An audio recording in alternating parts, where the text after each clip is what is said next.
오늘의 제목은 평안하십니까? 입니다. 우리 옆에 사람하고 이렇게 한번 인사해 볼까요? 샬롬이라고. 샬롬, 살롱 말고 샬롬. 예, 샬롬이라고.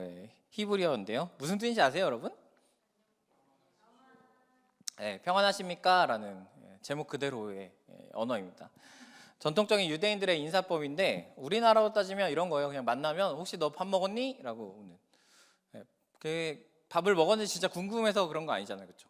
밥 먹었니 했는데 나는 김치찌개를 먹어서 이렇게 대답하면 그 사람 한국 사람 아니라고 바로 티가 나는. 그냥 묻는 거예요. 근데 우리나라에서 왜 그렇게 묻는지 아세요? 여러분은 쌀이나 밥에 대해서 그렇게 막 애달프지 않죠, 그렇죠?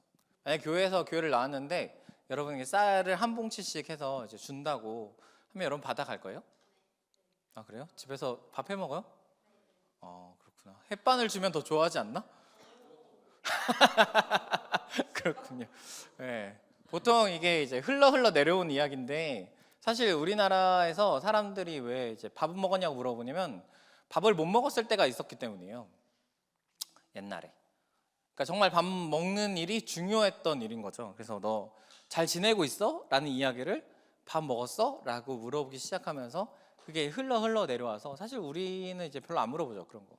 당연히 먹었겠지. 왜냐면 우리는 이제 굶어 죽는 사람이 거의 없다시피 하니까 어디 가서 먹을 수도 있고 그런 의미로 세는데 사실은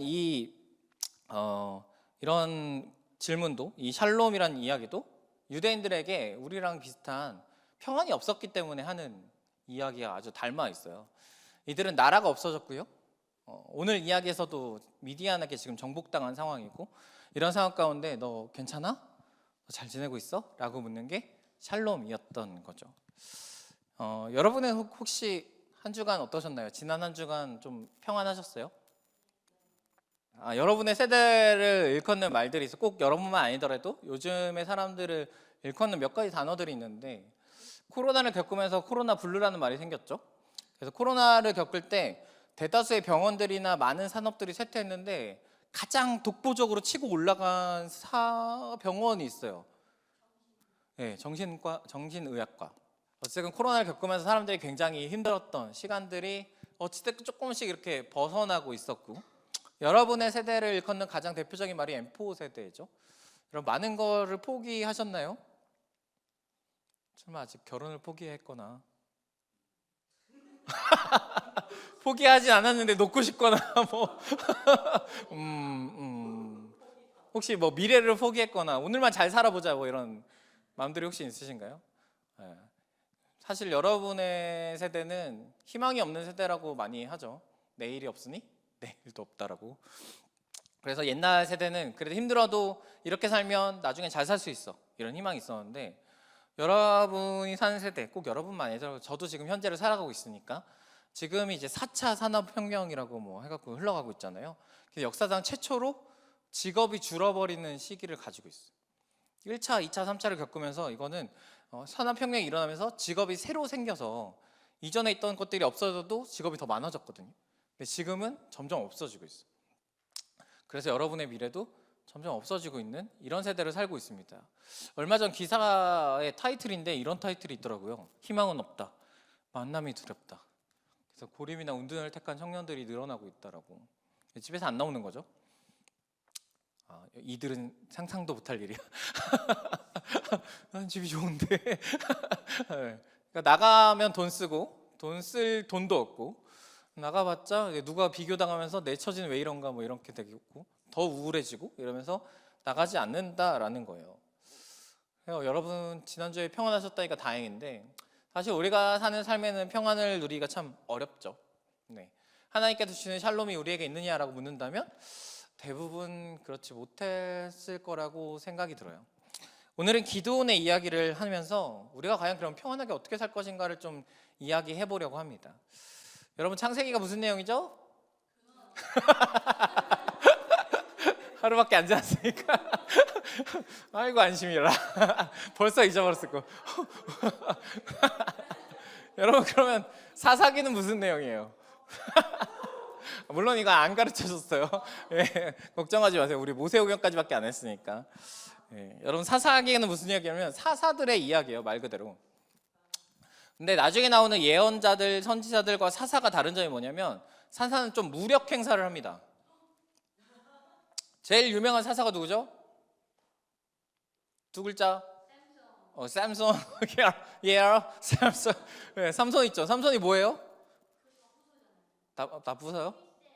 힘이 센 천하장사 마징가지. 이게 자, 나귀턱뼈 갖고 막 다 때려잡잖아요. 나귀턱뼈 보셨어요? 근데 여러분이 생각한 나귀턱뼈 이렇게 작은 게 아니고 이만한 거예요, 사실. 이런 거 갖고 막 몇백 명 죽이고 막 이랬던 거에 삼손이에요. 사사기를 보면 그래서 굉장히 피비린내 나는 역사가 흘러가게 됩니다. 그래서 먼저 이야기들을 좀 나누려고 합니다.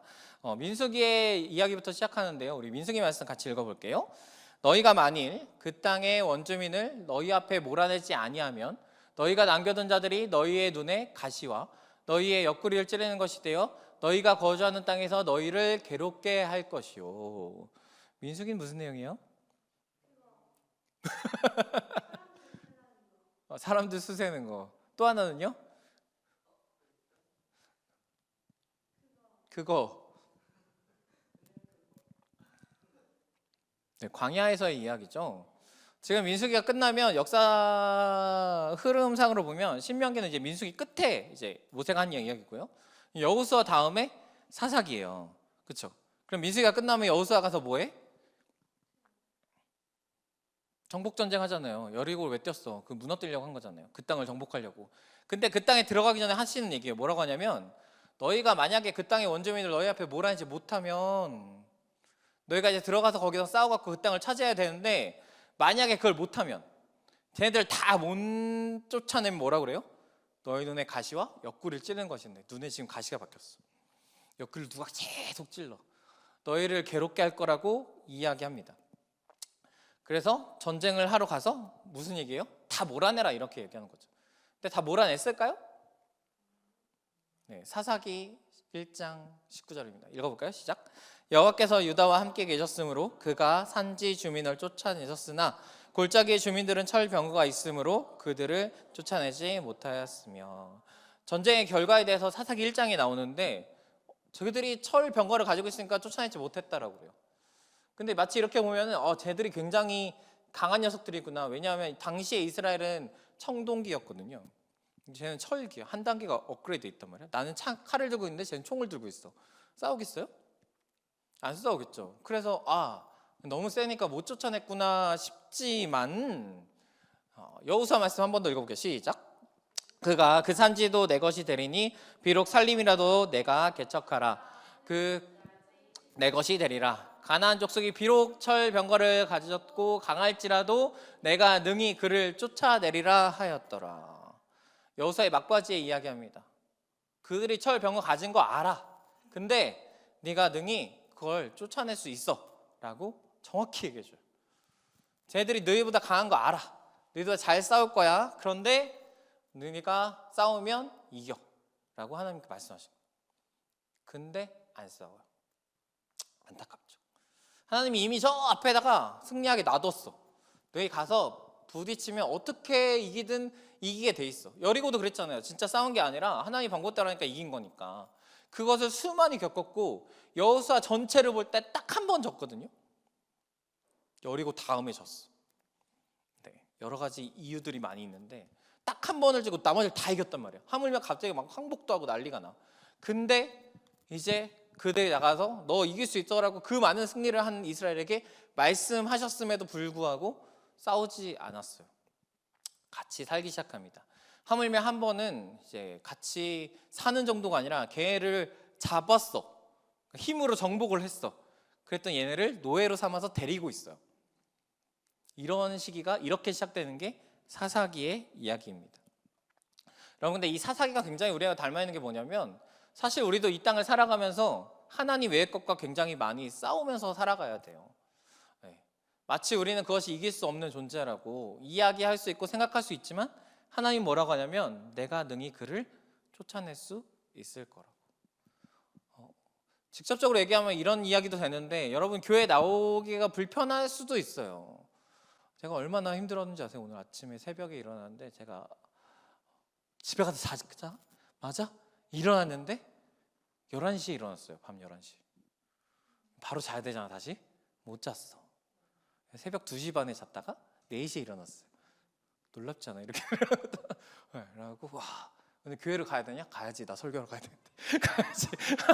내가 안 가면 큰일 나는데 하면서 나왔는데, 여러분 교회라는 게 저에게는 이런 책임감이 있지만 그런 게 없을 수 있는 사람들, 혹은 오늘은 쉬고 싶다라고 할 수 있는 사람들 또 있잖아요. 네, 여러분 그것들과 잘 싸우고 계신가요? 아마 이 시간에도 집에 가서 쉬고 싶다라고 생각하는 사람들이 있었을 거예요.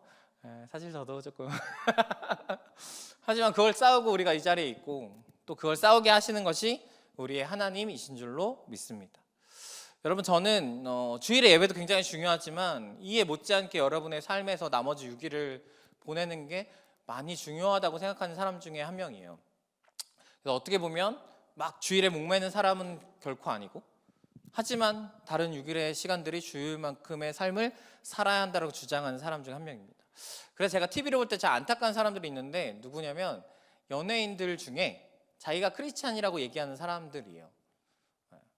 좋긴 한데 좀 거룩한 삶에서 좀 멀어져 있는 사람들, 할 건 다 하면서 교회도 다니고 하나님에 대해서 이야기하고, 차라리 말을 안 했으면 좋겠어. 그래서 유명한 사람이 그러면 그럴수록, 예를 들면 정치인들, 정치인 이렇게 하지 말라고 하셨는데 정치인들 중에 믿는 사람들이 막 비리를 저지르고 잡혀 들어가고, 이렇게 영향력을 가진 사람이 잘못 살고 있는 것을 이제 나타내면서 그들이 싸움에 실패한 것들이 드러나면서 목사로서 얼마나 힘들겠어요, 그렇죠? 이 땅에서도 우리에게 참 많은 싸움들이 있을 겁니다, 여러분. 여러분이 살아가면서도, 지금도 그렇고 앞으로도 그렇고. 아마 여러분들이 잘 되면 잘 될수록, 저는 여러분들에게 앞으로도 계속 권할 거지만, 여러분 특별한 사명 없잖아요? 그럼 돈이라도 제발 많이 벌으세요. 여러분 많이 벌어도 되잖아요. 제발 많이 버세요. 제발 많이 버셔서 누군가는 자원을 위해서, 누군가는 물질을 위해서 기도할 때 누군가는 물질을 내놔야 응답이 될 거 아니에요, 그렇죠? 하나님은 절대 하늘에서 돈벼락을 내리지 않아. 왜냐하면 돈벼락을 맞으면 어떻게 되는지 아세요? 돈이 얼마나 무거운데 그거 맞으면 죽어요. 여러분 한 5억 정도 하늘에서 떨어지잖아요. 맞으면 죽어. 하나님은 그렇게 해서 일하지 않아요. 5억을 가진 사람이 내놓게 하시죠. 그럼 여러분 기도만 할 게 아니라 누군가는 그 기도에 응답하는 손이 있어야 될 거 아니에요, 그렇죠? 한 10년쯤에 제가 연락을 할 테니까, 현지야, 목사님 말이야, 이번에 교회 뭘 고쳐야 되는데 한 1억쯤 필요한 것 같아. 현지가 네 알겠습니다 하고 통장에 찍었는데, 이거 공을 하나 더 찍어줬네. 그 정도 사람은 되어야 되지 않겠어요, 여러분? 꿈꾸세요, 여러분. 꿈꾸시면 됩니다. 근데 그렇게 하려면 어떻게 해야 되냐면 싸워야 돼요. 여러분의 물질관과 싸워야 합니다. 여러분의 그 물질을 내 것으로 소유하고 싶은 마음과 싸워야 해요. 하나님은 능히 싸워서 이길 수 있다라고 이야기하시고, 우리는 하나님과 함께하면 이길 수 있습니다. 가장 간단하게 이길 수 있는 거 알려줘요? 11조를 열심히 하세요. 네, 그것만큼 좋은 게 없어요. 그것만큼 하나님이 정확히 계산하시는 것이 없습니다. 여러분 100만 원 벌 때 10만 원을 내는 사람, 1000만 원을 벌 때 100만 원을 내게 되고, 1억을 벌면 어마어마한 돈을 내잖아요. 아주 작은 돈부터 시작하면 여러분에게 주실 겁니다. 거기서 흔들리면 또 무너질 거고, 계속 싸우는 거예요. 우리는 어디까지? 주님 나라 들어갈 때까지 이 싸움은 계속될 겁니다. 하지만 싸움에 이길 때마다 하나님이 우리에게 주시는 것들이 있을 거예요. 여러분이 꼭 싸워서, 정말 제가 연락했을 때 목사님 그거면 되겠어요? 네, 하기를 여러분 축복합니다. 아멘. 이런 상황 가운데 이제 타협하는 사람들이, 이 사사기는 계속 타협을 하기 시작해요. 그래서 몇 가지 패턴이 있습니다. 사람이 죄를 짓고요, 심판을 받아요. 심판을 어떻게 받냐면 다른 나라한테 잡혀가. 그럼 회개를 합니다. 부르시죠 막. 그때 하나님이 사사를 세웁니다. 이 사사가 다 때려잡아. 그랬더니 그 땅이 사사가 몇 년 동안 있을 동안 평안하였더라. 이렇게 끝나는 과정을 계속 겪어요. 그래서 사사기의 가장 중요한 말씀은, 그때 이스라엘의 왕이 없었으므로 사람이 각기 자기 소견에 옳은 대로 행하였다라는 사사기의 말씀이 있습니다. 이 말씀이 굉장히 사사기에 관통하는 말씀인데, 왕은 하나님이 계셨어. 근데 사람들은 이 왕을 인정하지 않고 자기의 마음대로 행하고 있던 상황인 거죠. 오늘은 기드온입니다. 기드온이 지금 뭐 하고 있냐면 포도수술에서 밀을 타작하고 있어요. 근데 누구한테 알리지 않으려고? 미디안 사람한테 안 들키려고. 들키면 어떻게 될까? 빼앗기는 거죠. 오, 이거 잘하고 있네 하고서 가져가는 거. 왜? 자기들이 주인이고 얘네들이 종이니까. 이 사람들과 맞서 싸울 힘도 없고요. 이 사람들하고 뭔가 타협을 해갖고 뭐 계산을 하고 이럴 처지도 결코 아니에요. 근데 이런 사람들에게 하나님이 찾아서 뭐라고 하시냐면요, 12절 말씀 읽겠습니다. 시작. 여호와의 사자가 기드온에게 나타나 이르되 큰 용사여 여호와께서 너와 함께 계시도다 하매. 큰 용사라고 이야기하십니다. 하나님 와서 이런 기드온한테 큰 용사라고 이야기하세요. 왜 그랬을까요? 누가 봐도 소심한데요. 누가 봐도 못 싸울 사람인데, 삼손처럼 막 진짜 힘이 세고 이런 사람이 몰라. 실제로 기드온의 역사에서 기드온이 직접 가서 누굴 때려잡은 것도 아니야. 맨날 횃불과 뭐 이런 거 들고 가고 사람 수 더 줄이고, 사실은 다 하나님이 하셨거든요. 여러분 놀이동산 가는 거 좋아하세요? 나는 롤러코스터를 탈 수 있다. 탈 수는 있는데 기절해? 나는 바이킹을 꼭 끝자리로 탄다. 왜? 아, 그렇군요. 놀이동산 가면은 그 키 제한이 있잖아요. 뭐 100cm 이상 이렇게 해서 꼭 들어갈 때 이렇게 해갖고 아이를 키우다 보면 이렇게 가면은 야, 잠깐 여기 서봐 이러면 딱 돼갖고 통과 막 이러거든요. 근데 그 100cm라고 예를 들면 100cm라고 하면 100cm가 안 넘는 아이가 타는 방법이 하나 있어요. 그 옆에 뭐라고 써 있느냐면 몇 가지들은 보호자 동반 시 가능이라고 써 있습니다. 100cm보다 작은 아이는 이걸 못 타는데 보호자랑 함께하면 이걸 탈 수 있다라고 이야기하고 있는 거예요. 여러분 기드온에게 하나님이 왜 큰 용사라고 한지 아세요? 하나님께서 너랑 함께 계시기 때문이라고. 기드온은 100cm보다 작은 사람, 당시의 기준으로는 큰 용사보다 못 미치는 사람인데 하나님이 이 기드온과 함께 계시니까 너는 큰 용사가 될 거야 라고 이야기를 하시는 거예요. 여러분 하나님이 우리와 함께 하시지 않나요? 하나님이 이 땅에 오실 때부터 함께 하신다고 약속했고, 임마누엘. 하나님이 이 땅에 예수님께서 떠나실 때도 세상 끝날까지 우리와 함께 하신다고 약속하셨습니다. 그럼 우리는 주님과 함께 하시기에 큰 용사가 될 수 있는 거죠. 여러분 이 사실을 받아들이시고 내가 큰 용사로서 내가 싸우는 것이 아니라 하나님이 나와 함께 내 삶에 싸워주신다. 그 하나님의 힘을 받고 그 하나님의 힘으로 싸워가는 여러분들이 되시기를 축복합니다. 기드온은 근데 어떻게 반응하냐면요, 22절 말씀 함께 읽겠습니다. 시작. 기드온이 그에게 대답하되 만일 내가 주께 은혜를 얻었사오면 나와 말씀하시는 이가 주 되시는 표징을 내게 보이소서. 기드온이 뭐라고 하냐면 그냥 받아들이면 되는데, 아, 나 용사구나, 주님이 나와 함께 하시는구나, 나 이제 나가 싸울 수 있구나 라고 받아들이면 되는데 못 믿었어요. 하나님, 당신이 정말 하나님이면 내게 증거를 보여주세요 라고. 그랬더니 하나님이 그래? 그러면 제사할 것들 가지고 와 라고 했어요. 그래서 막 준비를 해. 갖고 갔어. 그랬더니 하나님이 안 보여. 그랬더니 뭐라고 반응하냐면, 다음 말씀 읽겠습니다. 기드온이 그가 여호와의 사자인 줄을 알고 이르되 슬프도소이다 주 여호와여 내가 여호와의 사자를 대면하여 보았나이다. 기드온이 슬퍼합니다. 하나님의 사자가 떠났고, 근데 떠나는 건 둘째치고 이제서야 알은 거야. 그 존재가 여호와의 사자이구나. 근데 깨달았는데 슬펐어. 떠나서 슬픈 게 아니고요, 하나님을 대면하여 보았기 때문에 슬펐대요. 여러분 하나님을 직접 대면하면 기분이 어떨 것 같아요? 저문 문을 딱 열었는데 갑자기 예수님 서 있어. 반갑다 친구야. 주님 나의 친구 되시느라 했으니까.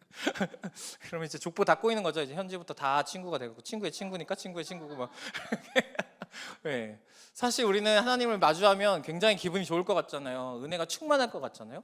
근데 성경에서, 특히 구약 성경에서 하나님을 대면하는 사람들을 보면 다 뭐라고 하냐면요, 무서워 떨고 슬퍼하고 망했다고 얘기합니다. 왜일까요? 죄 지은 게 많아서. 맞아요. 하나님이 출애굽기에 뭐라고 얘기하면 내가 내 얼굴을 보지 못하리니 나를 보고 살 자가 없다라고 얘기해요. 하나님을 마주하면 가장 먼저 드는 생각이 뭐냐면, 나 죄인이구나를 직면하게 되는 거예요. 내가 정말 하나님 없이는 살 수 없는 존재구나, 내가 은혜가 아니면 존재할 수 없는 존재구나를 뼈저리게 느끼게 되는 거예요. 지금 기드온의 반응이 그렇습니다.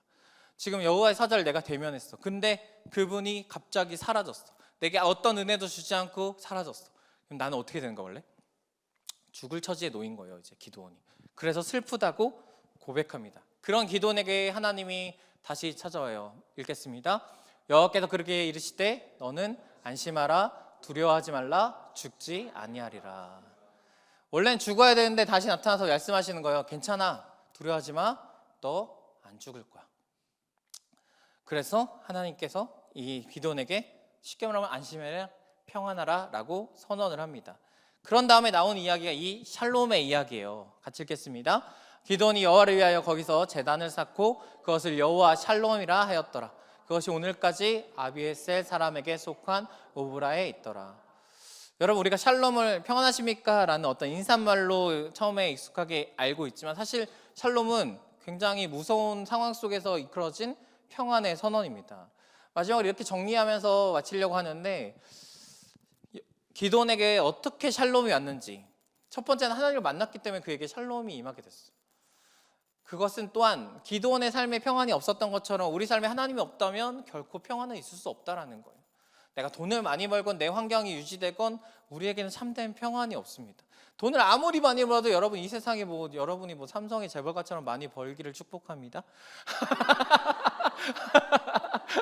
네, 하지만 그럴 수 있으면 좋겠지만 쉽지 않죠. 네, 이 세상의 가치는 끝없이 올라가거든요. 그래서 하나님께서, 예수님께서 말씀하신 게 뭐냐면, 내가 평안을 주더니 이 세상이 줄 수 없는 평안을 주겠다.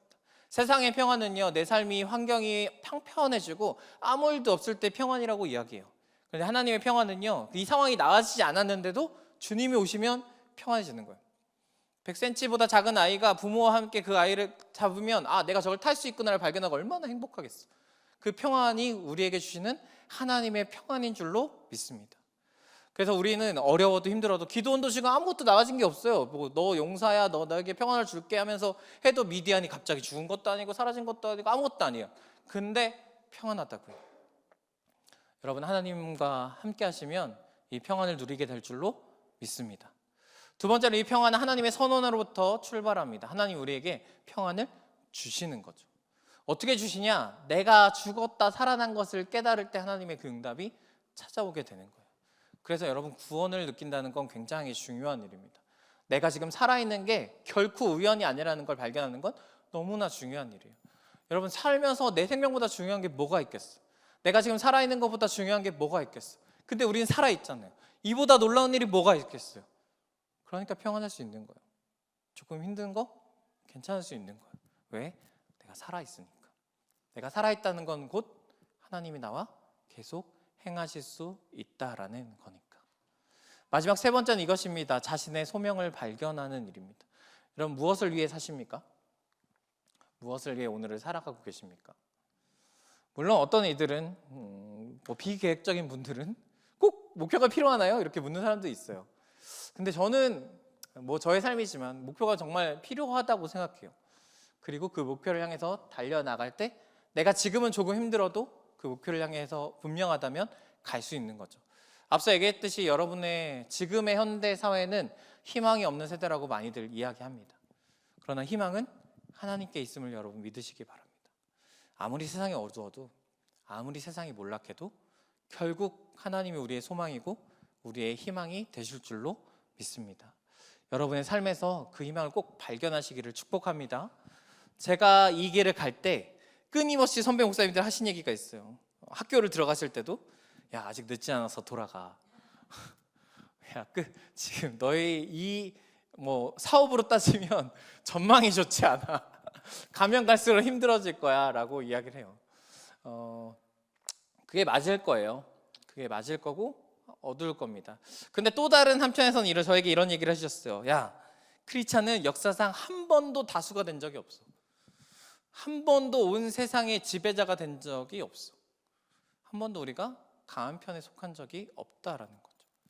우리는 언제나 약할 겁니다. 그러나 그 약함 가운데 하나님은 우리를 통해 뭔가를 계속 이뤄갈 거예요. 기드온이 얼마나 약했어요. 얼마나 연약했습니까? 하지만 저 기드온을 통해서 하나님은 오히려 사람을 줄고 해서 제일 유명한 게 300용사잖아요. 줄여서 말도 안 되는 전쟁을 이기셨던 것처럼 그 일들이 오늘 우리의 삶에 동일하게 일어날 줄로 믿습니다. 이 하나님을 잘 믿는 여러분들이 되시기를 축복합니다.